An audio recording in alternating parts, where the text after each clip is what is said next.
चलिए जानते हैं मध्य प्रदेश की 25 बड़ी खबरों को सिर्फ 10 मिनट में। लेकिन उससे पहले वीडियो को लाइक और चैनल को सब्सक्राइब जरूर करें। छात्रों ने पैदल रैली निकालकर जताया विरोध। देश भर में सामने आए नेट पेपर लीक और छात्र युवा हितों से जुड़े विभिन्न मुद्दों को लेकर टंटिया भील चौराहा पर अनिश्चितकालीन धरना छठे दिन भी जारी रहा। बड़ी संख्या में छात्र छात्राएं, युवा, अभिभावक और सामाजिक कार्यकर्ता धरना स्थल पर पहुंचे। आंदोलन को और प्रभावी बनाने के लिए प्रदर्शनकारियों ने टंटिया भील चौराहा से बोलाराम उस्ताद मार्ग तक पैदल रैली निकाली। रैली के दौरान छात्रों ने शिक्षा व्यवस्था में पारदर्शिता, निष्पक्ष परीक्षा प्रणाली और छात्र हितों की मांग को लेकर जोरदार नारेबाजी की तथा सरकार से जल्द ठोस कार्रवाई कर भविष्य सुरक्षित करने की मांग उठाई।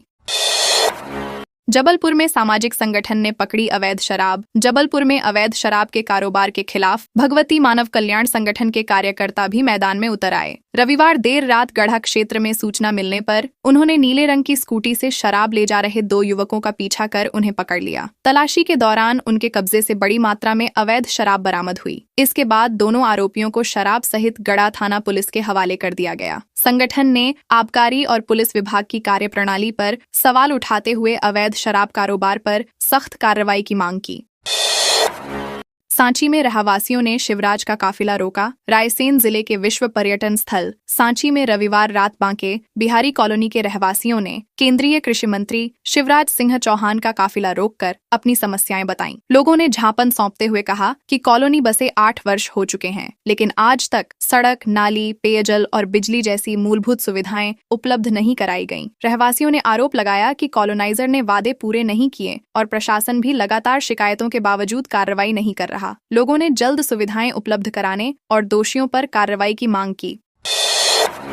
12 जुलाई से दौड़ेगी टनकपुर नांदेड़ एक्सप्रेस। रेल यात्रियों के लिए राहत भरी खबर है। रेलवे प्रशासन ने ट्रेन संख्या 17,631, 17,632 नांदेड़ टनकपुर नांदेड़ साप्ताहिक एक्सप्रेस का नियमित संचालन 12 जुलाई 2026 से शुरू करने की घोषणा की है। यह ट्रेन मध्य प्रदेश, उत्तर प्रदेश, उत्तराखंड और महाराष्ट्र के कई प्रमुख शहरों को सीधा रेल संपर्क देगी। प्रत्येक रविवार रात नांदेड़ से रवाना होकर ट्रेन पूर्णा, अकोला, खंडवा, इटारसी, बीना, झांसी, ग्वालियर, आगरा, बरेली और खटीमा होते हुए मंगलवार सुबह टनकपुर पहुंचेगी। इससे यात्रियों को बेहतर और सुविधाजनक यात्रा का लाभ मिलेगा।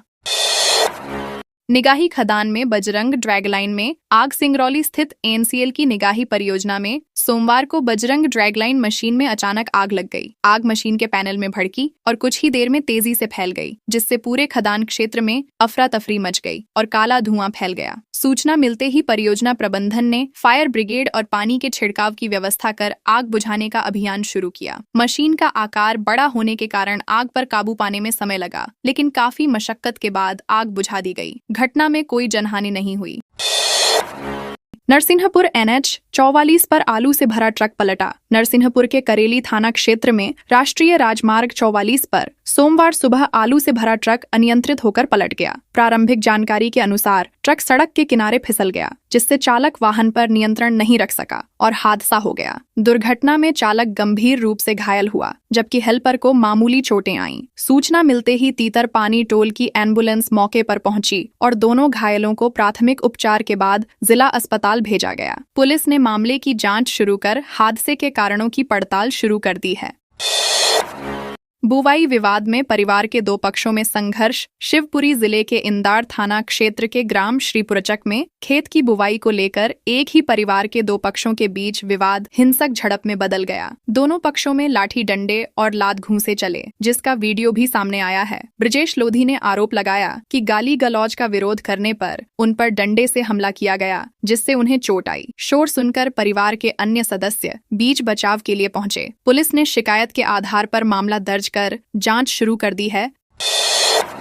शाहजहांपुर बाईपास पर प्याज से भरी ट्रैक्टर ट्रॉली पलटी। शाहजहांपुर के सनकोटा बाईपास पर सोमवार सुबह करीब 6:30 पर प्याज से भरी ट्रैक्टर ट्रॉली अनियंत्रित होकर पलट गई। निर्माणाधीन सड़क पर पड़े पत्थर से ट्रैक्टर का संतुलन बिगड़ने के कारण यह हादसा हुआ। ट्रॉली पलटने से प्याज की बोरियां सड़क पर बिखर गईं और कुछ समय तक यातायात प्रभावित रहा। राहत की बात यह रही कि ट्रैक्टर पर सवार दोनों किसान सुरक्षित बच गए। दोनों किसान ग्राम सामगी कनार्दी से शाहजहांपुर मंडी प्याज बेचने जा रहे थे। हादसे के बाद स्थानीय लोगों ने यातायात सामान्य कराया। लोग बोले, दोषियों को उम्र कैद मिले। राम जन्मभूमि मंदिर के दान पात्रों से कथित चोरी के मामले को लेकर लोगों में भारी नाराजगी देखने को मिल रही है। पुलिस जांच के अनुसार 42 दिनों के भीतर करीब 70 बार दान राशि चोरी की गई। मामले में कई कर्मचारियों की गिरफ्तारी के बाद भोपाल के लोगों ने दोषियों के खिलाफ कड़ी कार्रवाई की मांग उठाई। कई लोगों ने उन्हें उम्र कैद देने की बात कही, जबकि कुछ ने निष्पक्ष जांच कर पूरे नेटवर्क का खुलासा करने की मांग की। लोगों का कहना है कि आस्था से जुड़े ऐसे मामलों में किसी भी दोषी को बख्शा नहीं जाना चाहिए। सतना में नशीले सिरप के साथ 2 गिरफ्तार। सतना में मेडिकल नशे के खिलाफ चलाए जा रहे अभियान के तहत कोलगवां पुलिस ने रविवार को 2 आरोपियों को गिरफ्तार किया। पुलिस ने उनके कब्जे से 15,000 रुपए से अधिक कीमत का नशीला कफ सिरप बरामद किया। सूचना के आधार पर डिग्री कॉलेज के सामने स्थित एक फूड कैफे में छापा मारकर किचन से 40 शीशी सिरप जब्त की गई। कैफे संचालक ऋतिक यादव को हिरासत में लेकर पूछताछ की गई, जिसमें उसने अवैध बिक्री की बात स्वीकार की। पुलिस अब इस नेटवर्क से जुड़े अन्य आरोपियों की तलाश कर रही है। दमोह में साइबर जागरूकता मैराथन दौड़। दमोह में सोमवार सुबह पुलिस विभाग ने सेफ क्लिक 2.0 अभियान के तहत साइबर अपराधों के प्रति लोगों को जागरूक करने के लिए मैराथन दौड़ का आयोजन किया। दौड़ को एएसपी आनंद कलादगी, सांसद राहुल सिंह और विधायक जयंत मलैया ने हरी झंडी दिखाकर रवाना किया। लगभग 4 किलोमीटर लंबी इस मैराथन में अधिकारी, कर्मचारी, छात्र और बड़ी संख्या में नागरिक शामिल हुए। दौड़ शहर के प्रमुख मार्गों से होकर तहसील ग्राउंड पर समाप्त हुई। कार्यक्रम के माध्यम से सुरक्षित डिजिटल व्यवहार अपनाने और साइबर ठगी से बचाव का संदेश दिया गया। नेपा मिल में फिनलैंड से बुलाई पैनल। नेपा नगर पहुंची एशिया की पहली अखबारी कागज मिल नेपा लिमिटेड। नेपा नगर में फिनलैंड से तैयार कराई गई नई पैनल पहुंच गई है। मिल प्रबंधन ने इसे डीसीएस रूम में स्थापित करने का कार्य शुरू कर दिया है। अधिकारियों के अनुसार अगले 10 दिनों में अखबारी कागज का उत्पादन पूरी क्षमता के साथ फिर से शुरू हो जाएगा। गौरतलब है कि 20 मई को भीषण गर्मी के दौरान आग लगने से पुरानी पैनल क्षतिग्रस्त हो गई थी। नई पैनल को फिनलैंड से मुंबई और फिर पुणे होते हुए ट्रक के जरिए नेपा नगर लाया गया। नर्मदापुरम में शराब तस्करों पर आबकारी का दोहरा शिकंजा। नर्मदापुरम में आबकारी विभाग ने रविवार को 17 घंटे के भीतर 2 अलग-अलग कार्रवाई करते हुए शराब तस्करी में इस्तेमाल की जा रही 2 कारें पकड़ी। टीम ने कुल 16 पेटी अवैध शराब जब्त की। बांद्रा भान रोड पर कार्रवाई की भनक लगते ही तस्कर वाहन छोड़कर फरार हो गए। वहीं हरदा रोड स्थित एसपीएम गेट के पास पीछा करने के दौरान एक आरोपी ने देशी कट्टा दिखाकर भागने का प्रयास किया। झड़प के बीच एक आरोपी फरार हो गया, जबकि आबकारी विभाग उसकी तलाश में जुटा है। अमिलिया बाजार में सड़क के गड्ढे से 3 घायल। सीधी जिले के अमिलिया बाजार में सड़क के बीच बने गहरे गड्ढे के कारण सोमवार सुबह 3 लोग घायल हो गए। लगातार बारिश और जाम नालियों के चलते गड्ढे में पानी भर जाने से राहगीरों को उसकी गहराई का अंदाजा नहीं लग पाया। स्थानीय लोगों ने घायलों को तुरंत सहायता पहुंचाई। रहवासियों का आरोप है कि सड़क निर्माण करने वाली कंपनी ने मरम्मत और जल निकासी की व्यवस्था नहीं की, जिससे हादसों का खतरा लगातार बढ़ रहा है। लोगों ने प्रशासन से जल्द सड़क सुधारने और गड्ढा भरने की मांग की।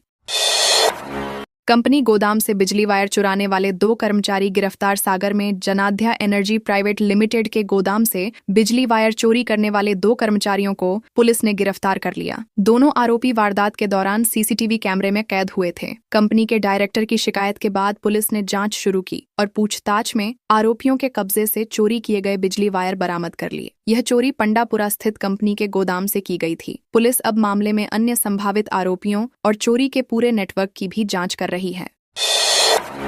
आईएसबीटी से बस संचालन को गति देने की तैयारी। ग्वालियर में इंटरस्टेट बस टर्मिनल के बेहतर संचालन और यात्रियों को अधिक सुविधाएं देने के उद्देश्य से परिवहन विभाग ने बस संचालकों के साथ बैठक आयोजित की। बैठक में क्षेत्रीय परिवहन अधिकारी विक्रमजीत सिंह कंग ने बताया कि शहर में जल्द ही ई बस सेवा शुरू की जाएगी। इससे शहर के विभिन्न क्षेत्रों से आईएसबीटी तक यात्रियों की आवाजाही आसान होगी। अधिकारियों का मानना है कि नई व्यवस्था से बस ऑपरेटरों को भी अधिक यात्री मिलेंगे और टर्मिनल का संचालन पहले से अधिक प्रभावी बन सकेगा।